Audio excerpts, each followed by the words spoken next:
சமுதாய மக்களையும் வைத்தவர்.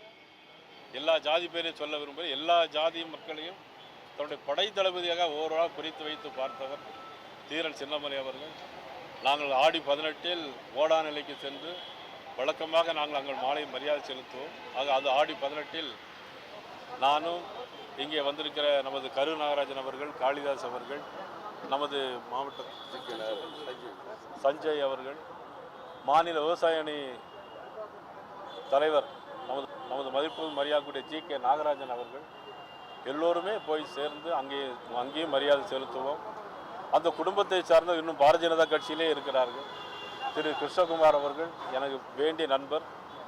அவருடைய அங்கே வீட்டுக்கு போயாச்சுன்னா அந்த கோட்டையை பார்த்தால் இன்னும் அவர் பயன்படுத்திய ஆயுதங்கள் மிக வித்தியாசமாக இருக்கும். நமக்கு அது தூக்கவே முடியாது. அதையெல்லாம் எப்படி தூக்கி போர் முறித்தான்னா அவருடைய திடந்தோள்கள் தான் அதற்கு காரணம். அப்பேற்பட்ட தீரன் சின்னமலைக்கு நாங்கள் எங்களுடைய வீர வணக்கத்தை இன்று நாங்கள் தெரிவித்துக் கொள்கிறோம். இந்த நாடு அவர்கள் சுதந்திர போராடின போல இந்த நாடு மோடி அவர்கள் இன்னைக்கும் இந்த நாடு நல்லாக இருக்க வேண்டும் என்பதற்காக போராடி கொண்டிருக்கிறார்கள், உழைத்து கொண்டிருக்கிறார்கள். அவர்களுக்கும் எங்களது நன்றியும் வணக்கத்தையும் நாங்கள் தெரிவித்துக் கொள்கிறோம்.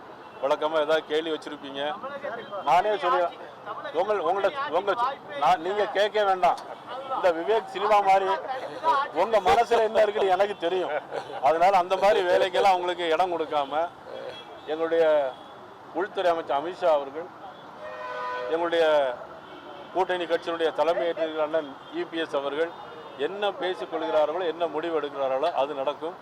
தேவையில்லாமல் பத்திரிகையாளர்கள், ஊடக நண்பர்கள் உங்களுடைய சந்தேகங்களை கிளப்பி பிளவுபடுத்துவதற்கு உங்கள் முயற்சியை கைவிட்டு விடுங்கள். இனிமேல் யாரிடம் இந்த கேள்வியை கேட்காது என்று நான் அன்போடு கேட்டுக்கொள்கிறேன்.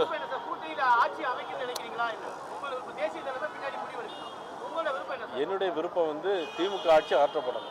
அதுதான். என்ன தம்பி, என்னை பொறுத்த மட்டிலும் திமுக ஆட்சி மக்கள் விரோத ஆட்சியாக நான் கருதுகிறேன். ஆகவே மக்கள் நலன் கருதி, தமிழகம் மக்களுடைய நலன் கருதி மது போதை பழக்கத்திலிருந்து விடுவிக்கவும், சொத்து வரி மின்சார வரி உயர்வை கட்டுப்படுத்தும், மக்கள் நலன் சார்ந்த பிரச்சனைகளுக்காக வர வேண்டும், எல்லோரும் வர வேண்டும் என்று என்னுடைய விருப்பம். அதில் யார் வேண்டாலும் நீங்க வேணா எழுதிடுங்க. நன்றி.